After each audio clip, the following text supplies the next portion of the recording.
Baik, Assalamualaikum warahmatullahi wabarakatuh. Sebelumnya, salam sejahtera bagi kita semua. Perkenalkan, nama saya Aji Saputra dari Prodi Sistem Informasi semester 3 dengan nomor induk mahasiswa 0542468866 dari Fakultas Sains dan Teknologi. Nah, pada video penjelasan kali ini, izinkan saya untuk membagikan atau men-share terkait rangkaian tugas praktik 2 saya dalam mata kuliah pemrograman berbasis desktop. Nah, eh, langsung saja kita mulai ya. Nah, di sini saya akan menjelaskan beberapa fitur yang ada dalam suatu file source atau kode program dalam hal pemesanan menu restoran, dimana ini tidak hanya mencakup untuk pelanggan saja tapi untuk mencakup owner atau si pemilik operasi tersebut agar bisa men-settingnya dengan efisien dan mudah tentunya begitu. Nah, sebelumnya mohon maaf jika saya langsung mencantumkan kode programnya dikarenakan memiliki banyak sekali masukan kode program yang dikhawatirkan jika saya mengetiknya satu persatu dengan beberapa penjelasan nanti akan memakan banyak waktu, dimana hal itu juga memiliki tenggat ya dalam pembuat video ini, yaitu maksimal 15 menit begitu. Nah, baik, untuk mempersingkat waktu izinkan saya untuk langsung menjelaskan. Nah, di sini pada awalnya saya sudah membuat file class atau kelas kode programnya, yaitu pemesanan menu restoran Java gitu. Nah, kalau misalnya sih biasakan misalkan untuk membuat sebuah program itu kita buat kelasnya terlebih dahulu seperti ini. Saya sudah memiliki banyak program, apa bukan program tapi kelas ya. Nah, dimana itu diantaranya ada yang untuk belajar coding dan ada untuk pekerjaan tugas-tugas mata kuliah lainnya seperti coding short scan ini tentunya ya, yang baru saja saya selesaikan. Nah, yang selanjutnya itu ada di mata kuliah PBD atau pemrograman berbasis desktop. Yang pertama di sini tuh saya akan mencantumkan import Java util array list dan import Java util scanner. Nah, perlu diketahui gunanya import di sini tuh adalah dia tuh bisa mencakup proyek otomatis. Nah, di mana import proyek multimodus dengan secara selektif begitu, dan secara pengorganisasian impor saat menyimpan filenya gitu. Jadi itu gunanya untuk menyimpan file secara otomatis ya. Nah, lalu langsung saja tuh di sini saya sudah membuat kelas menu yang ini nih. Kelas menu dimana saya mencakup string nama, double harga, string kategori. Kategori itu kayak mau makanan dan minuman kah atau bisa topping sesuai dengan selera kita ya. Di sini sudah saya cantumkan gitu. Lalu di maksud dari kelas menu itu gunanya tuh untuk mempresentasikan satu item menu baik itu makanan atau maupun minuman. Nah, di sini sudah saya jelaskan ya, dia memiliki 3 atribut nama, yaitu string, double, and string, dimana tiga kategori itu, 3 atribut itu nama, harga, dan kategori gitu. Nah, lalu selanjutnya saya membuat konstruktornya juga nih yang seperti ini, sehingga setiap kali saya membuat menu baru, semua atribut tersebut bisa langsung di set. Dah, ini nih maksudnya tuh, jadi biar misalnya kita mau ubah harga dari sebuah menu, nah kita bisa menyetingnya dengan baik karena ya kita sudah mencantumkan ini gitu. Ini tuh gunanya tuh untuk efisiensi dan kemudahan bagi si pengguna atau pengguna operasi untuk menyeting menu yang sudah dia cantumkan begitu. Lalu di sini saya juga langsung membuat public class perusahaan menu restorannya gitu. Lalu eh, selanjutnya kita masukkan static array list menu, daftar menu, arrays gitu, public static main. Nah, ini penjelasan kelas mainnya juga ada. Nah, lalu di sini juga setelah dirasa sudah membuat kelas mainnya, kita langsung membuat data awal menu. Awal menunya itu misalkan nasi goreng, lalu ada ayam bakar, sampai ada 8 menu totalnya ya, 4 makanan dan 4 minuman gitu. Nah, di sini selanjutnya tuh ada menu utama. Nah, maksud menu utama tuh dia nanti saya mau membuat outputnya itu berupa kayak misalkan menu utama. Terus yang pertama tuh menu pemesanan, dua manajemen menu restoran. Nah, itu guna tuh untuk si pengguna operasi restoran tersebut untuk tujuan itu ya agar dia bisa menyeting, misalkan dia mau ganti menu atau mau ganti harga menu, dia bisa ke sini. Itu sih ada juga input keluar gitu, dimana kita jika sudah merasa selesai dengan membuat pemesanan ya kita bisa langsung keluar gitu. Lalu di sini juga ada pilih menu gitu. Nah ini tuh bisa dibilang kayak metode tampilan menu gitu.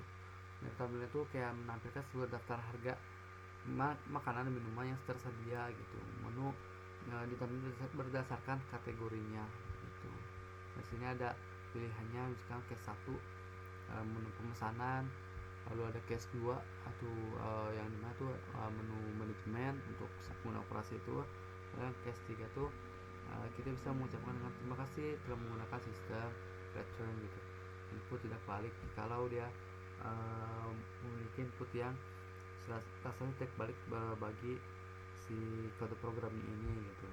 Di sini ada metodenya juga, tampilan menu, public static void main menu. Nah, di sini tuh ada fitur pemesanan, metode pemesanan gitu kan. Kalau ini kayak metode tampilannya nih yang ini nih. Nah, di sini kita ada metode pemesanannya gitu. Mohon maaf ya jika saya keliru gitu. Nah, di sini untuk metode pemesanan dalam kategori makanan misalkan ya. Ini dalam kategori makanan gitu. Lalu di sini juga ada metode pemesanan untuk kategori minuman gitu. Letter size, set. Nah, kalau di sini saya menggunakan fitur loop ya. Tujuan itu agar input berjalan terus sampai pelanggan selesai gitu. Nah, maksudnya tuh setiap kali pelanggan memasukkan nama menu, program akan memvalidasi dulu nih apakah nama tersebut ada di dalam array menu. Nah, kalau tidak ditemukan nanti sistemnya tuh akan meminta input ulang gitu. Nah, lalu di sini juga saya sudah menyantumkan untuk jumlah pesanan juga bisa diminta atau kemudian disimpan ke dalam array pesanan gitu. Nah, setelah pelanggan selesai, program juga itu akan otomatis memanggil metode untuk mencetak struknya gitu. Nah, lalu selanjutnya tuh ada metodenya lagi. Metodenya tuh ini untuk kalau gak salah tuh untuk masih pemesanan, menu pemesanan juga gitu. Di sini juga tidak salah ya. Ya di sini masih kayak metode pemesanan. Nah di sini yang sudah tadi saya jelaskan ya. Misalkan menu tidak ditemukan, coba lagi. Nah ini gunanya untuk loop gitu. Nah maksudnya untuk loop tuh kayak misalkan itu tadi misalkan ada apa ada input yang tidak valid dengan sistem, maka dia akan meminta sang pengguna untuk mencobanya lagi gitu, misalkan menemukan array yang ada dalam kode program tersebut gitu. Maksudnya dalam sejarah tuh dia tuh minta buat menginput ulangnya lah gitu. Lalu di sini ada masukkan jumlah makanan ya, masukkan jumlah pesanan sesuai yang tadi saya jelaskan sebelumnya. Lalu juga ada pesanan ditambahkan. Lalu di sini kita akan otomatis cetak struk pesanan, jumlah pesanan gitu. Nah di sini pun kita sudah sampai di cetak struknya ya teman-teman. Nah dimana di cetak struknya itu kita ada perhitungan total harga atau metode cetak struknya gitu. Misalkan double total sama dengan berapa, misalkan sama dengan 0 gitu, biar dia tuh bisa efisien atau fleksibel gitu. Lalu di sini ada pakai loop juga, menu pesanan, get one, get in gitu. Terus juga ada kategori. Nah lalu selanjutnya di sini tuh ada penawaran penawaran seperti yang tertera pada tugas yang kita saat kita kerjakan ya, dimana dalam arah itu kita diberi instruksi untuk menyantumkan penawaran beli satu gratis satu jika totalnya itu lebih dari 50.000 gitu. Misalkan total 50.000 nih atau minuman, berarti dia dapat satu minuman gitu, minuman gratis gitu. Lalu itu kayak semacam promo beli satu gratis satu ya, minuman, untuk minuman tapi ya. Lalu yang kedua tuh ada promo diskon 10% jika totalnya tuh mencapai 100.000 ke atas gitu. Nah itu kita masukkan nih double diskon total lebih besar dari 100.000 misalkan, maka total dikali 0,10. 0,10 itu bisa dikatakan 10% ya, karena kan 10% per 100 itu dibaginya hasilnya jadi 0,10 begitu. Lalu di sini double pajak total dikali 10%, double biaya pelayanan itu ada di 20.000 let's say ya, meskipun agak mahal kalau di aslinya gitu. Nah lalu di sini juga langsung kita buat sistem outputnya dulu atau outputnya dulu nih, misalkan total pesanan plus total diskon plus pajak biaya pelanggan, lalu diakhiri dengan total bayar lalu tolak akhirnya gitu. Nah untuk menu manajemen nih, ini tuh gunanya tuh untuk menyeting sesuai dari yang saya bilang gitu. Menyeting misalkan kita mau tambah menu ya kita cantumin dulu nih metode menu manajemennya gitu. Lalu ada ubah harga menu nih, kita mau ubah harga karena kan siapa tahu ada kenaikan harga gitu ya, kita bisa langsung menyetingnya dulu nih. Tapi dengan validasinya dulu atau konfirmasi, misalkan apakah anda yakin mau mengubah harga menu ya atau tidak, nanti akan dicantumkan gitu. Lalu saya 3 hapus menu langsung bisa, lalu 4 kembali, lalu 5 tuh ada pilih menu begitu. Nah di sini metode tambahan yaitu daftar nomor gitu. Nah di sini untuk tambah menu ya, ini untuk tampilan tambah menunya saya tidak bisa menjelaskan secara langsung dikarenakan tenggat waktunya yang cukup singkat. Kalau di sini ada ubah harga menu, nanti akan saya jelaskan pada saat kita langsung mencobanya langsung ya. Di sini ada sistem outprint juga untuk hapus menunya nih, misalkan tidak valid bla bla gitu. Nah di sini kita akan memberikan fitur konfirmasi dulu nih, apakah kita mau benar-benar mau menghapus menunya itu atau tidak gitu. Misalkan kita bisa menu berhasil dihapus, dan itu berarti kita mengkonfirmasinya gitu. Terus ada output misalkan penghapusan dibatalkan, berarti itu kita menolaknya dengan tidak gitu. Misalkan kita kasih pertanyaan apakah anda yakin untuk menghapus, misalkan ya atau tidak begitu.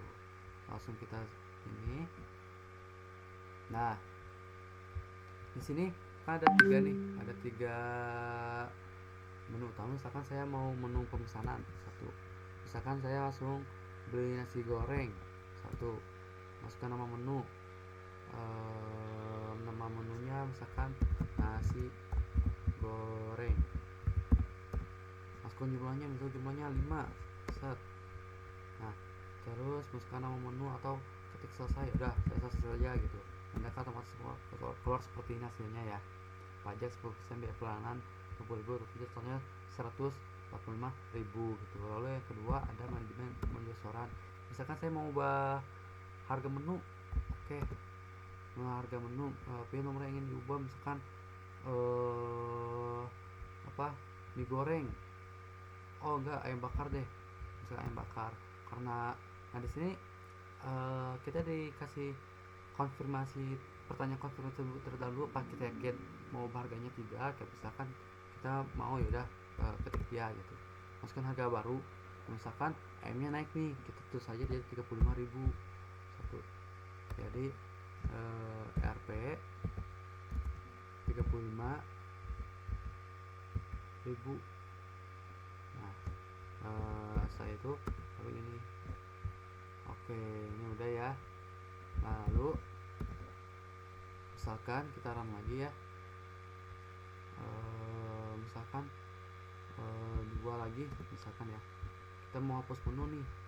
Namun apa sih yang mau kita hapus, pilih nomor aja nih, tinggal pilih nomor aja, misalkan nomor 8 es jeruk, yakin. Nah tinggal kita ketik lagi yakin gitu. Nah udah, nanti dia otomatis akan